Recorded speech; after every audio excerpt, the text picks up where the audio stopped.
तो वहीं महिला आरक्षण संशोधन बिल आज संसद में पेश होगा। लोकसभा सीटें 543 से 850 करने की तैयारी एनडीए पूरी तरीके से कर रही है। लोकसभा सीटें बढ़ाने का प्रस्ताव जारी किया गया है और ऐसे में 2029 चुनाव से पहले महिला आरक्षण संसद में ये बिल खत्म हो जाएगा और संसद में आज बिल का जो अहम दिन है वो माना जा रहा है। तो ये बड़ी जानकारी इस वक्त हम आप तक साझा कर रहे हैं, जो आपको बताते चले कि 33% आरक्षण देने का जो ऐलान है वो 2023 में ही कर दिया गया था, लेकिन उसके बाद लगातार अब बिल को पास कराने की जो कवायद है वो तेज होती हुई नजर आ रही है। और आज इसी के चलते विशेष सत्र भी बुलाया गया है और इसको लेकर आज लोकसभा सीटें बढ़ाने का जो प्रस्ताव है वो सरकार पेश करने वाली है। बताते चले कि 2029 चुनाव से पहले महिला आरक्षण लागू हो जाएगा। ये बिल जो आ रहा है वो लागू होगा। संसद में आज बिल का अहम दिन होने वाला है और उसको लेकर विपक्ष लगातार हंगामा करता हुआ भी नजर आ सकता है। महिला आरक्षण संशोधन बिल आज संसद में फिलहाल पेश होना है और ये इस पर आपको बताते चले कि 3 दिन का विशेष सत्र बुलाया गया है।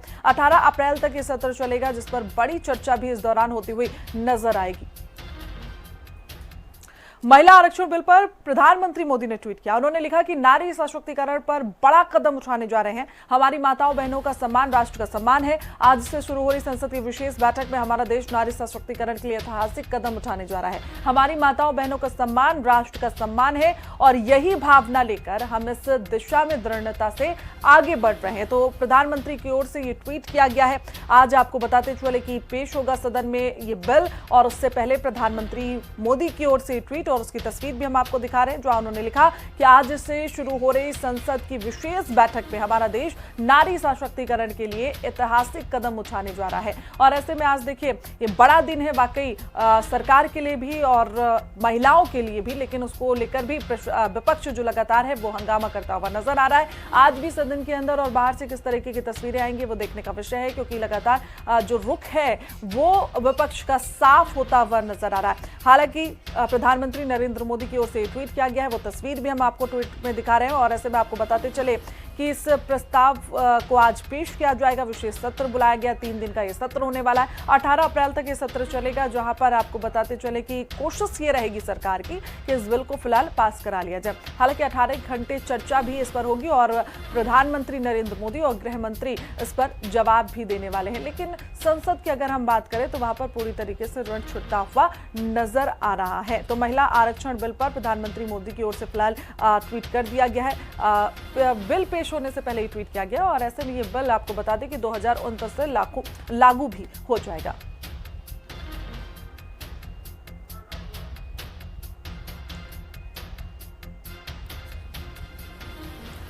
तो नारी सशक्तिकरण पर बड़ा कदम उठाने जा रही है सरकार और ऐसे में 3 दशक तक ये बिल लटका रहा है। तो बता दें कि 12 सितंबर 1996 में पहली बार 11वीं लोकसभा में ये बिल आया, 14 दिसंबर 1998 में, और ऐसे में दूसरी बार 9 मार्च 2010 में रिपोर्ट आने के बाद राज्यसभा से पारित हुआ, लोकसभा को भेजा गया।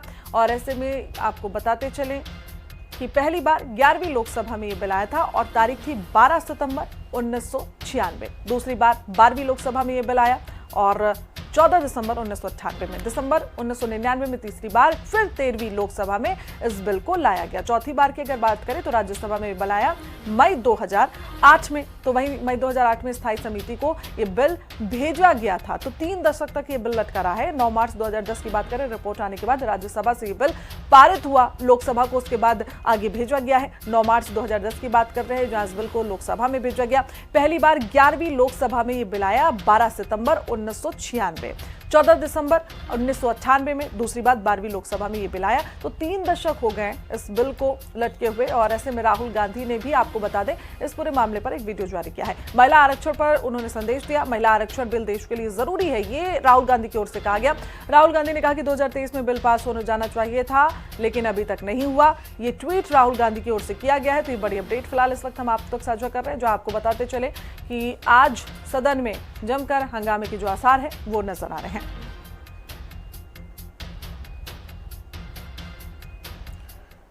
नमस्कार।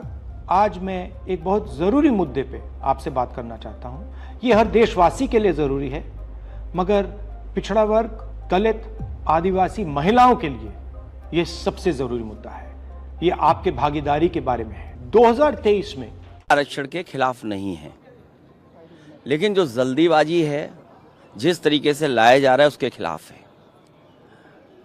जनगणना होगी तो देश जाति जनगणना मांगेगा, जाति जनगणना होगी तो देश आरक्षण मांगेगा।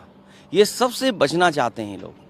ये पीड़ित, दलित, मुस्लिम, पिछड़ा, आदि आबादी सबके खिलाफ लोग हैं।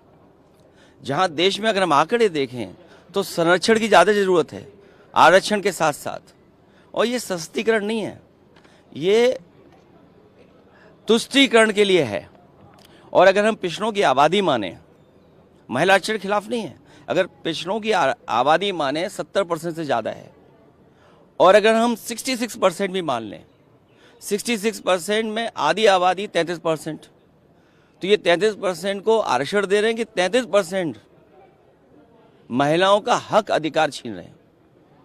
तो अखिलेश जी, आपका ऑब्जेक्शन, आप लोगों का क्या ऑब्जेक्शन? महिला आरक्षण पक्ष में है, लेकिन जिस तरीके से और डिलिमिटेशन जनगणना ना होकर के 2011 को लेकर के, क्योंकि जनगणना होगी तो जाति जनगणना मांगी जाएगी, जाति जनगणना होगी तो सही आंकड़े आएंगे। अगर हम 1/3 बोल रहे हैं, 33% बोल रहे हैं, तो ये आंकड़े का सवाल है ना। तो आंकड़ा कैसे सही होगा? अगर जब तक आंकड़ा सही नहीं होगा तो हम आरक्षण कैसे सही बताएंगे? आप लोग एब्सटेन करेंगे कि आप वोट अगेंस्ट में करेंगे? महिला आरक्षण के पक्ष में, बाकी और बिलों के खिलाफ है समाजवादी पार्टी। अखिलेश जी एब्सटेन करेंगे कि आप, अखिलेश जी आप एब्सटेन करेंगे? तो देखिए, लगातार विपक्ष कह रहा है कि महिला आरक्षण के बिल के खिलाफ नहीं है, लेकिन जिस तरीके से परिसीमन को लेकर सरकार कर रही है उसके खिलाफ हम फिलहाल नजर आ रहे हैं। तो ऐसे में तमाम प्रतिक्रियाएं फिलहाल सामने आ रही हैं, चाहे वो स्मृति ईरानी हो, चाहे डिंपल यादव हैं या फिर मायावती। क्या कुछ उन लोगों का कहना है, एक बार सुनिए। ये दुख की बात है कि एक तरफ भारतीय जनता पार्टी के पुरुष नेताओं ने ये प्रयास किया कि राजनीतिक स्तर से जितना भी महिलाओं को नए मौके मिले, उतने समाज में हर वर्ग की महिला को वो मौका मिले। और ये दुख की बात है कि विपक्ष में विशेषतः वो राजनीतिक दल जिनकी प्रमुख महिला हैं अथवा जिनमें महिला प्रमुख भूमिका निभा रही हैं, वो प्रधानमंत्री के इस प्रयास का विरोध कर रहे हैं। मैं अपील करूंगी हर राजनीतिक दल से कि जल्द से जल्द 33% आरक्षण ये इम्प्लीमेंट हो अगले लोकसभा चुनाव में।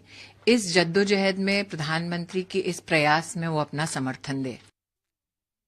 हमारी पार्टी बीएसपी देश की सर्व समाज की महिलाओं को उनके आबादी के हिसाब से 50% आरक्षण देने की मांग लगातार करती आ रही है। लोकसभा में व राज्यों की विधानसभाओं में महिलाओं को 33% आरक्षण देने की प्रक्रिया को काफी लंबे इंतजार के बाद ही सही व अन्य इसे आगे बढ़ाने की सही व अब इसे आगे बढ़ाने की कार्रवाई का हमारी पार्टी स्वागत करती है। वी आर स्टिल अवेटिंग कि गवर्नमेंट किस तरह के फॉर्मेट लेकर आ रही है, क्या उसमें स्पेसिफिकेशंस हैं, तो we are still awaiting from the government side.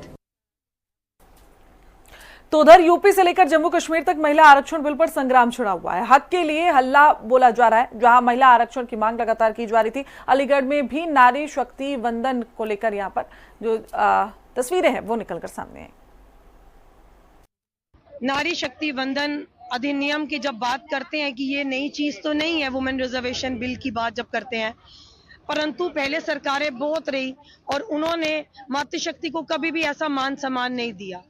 96 में जब इसकी बात उठाई गई थी, कभी ना कभी वो लटकी जाती थी, अटकी जाती थी और लैप्स हो जाती थी, इस पे कोई बात नहीं करता। परंतु 2003 में हम लोगों ने देखा नारी शक्ति वंदन बिल जब उन्होंने पारित करा और आज 3 दशक के बाद कल पार्लियामेंट सेशन जो 3 दिन का एक स्पेशल कॉल बुलाकर इसकी चर्चा की जाएगी और प्रधानमंत्री नरेंद्र मोदी जी ने कल लाइव एड्रेस भी करा पूरे भारत देश को और उनके शब्दों से हमें पूर्ण विश्वास है कि ये जो 3 दिन है 16, 17, 18 बहुत इंपॉर्टेंट डेट्स हैं, ये हमारी मातृशक्ति को और मजबूत करेगा।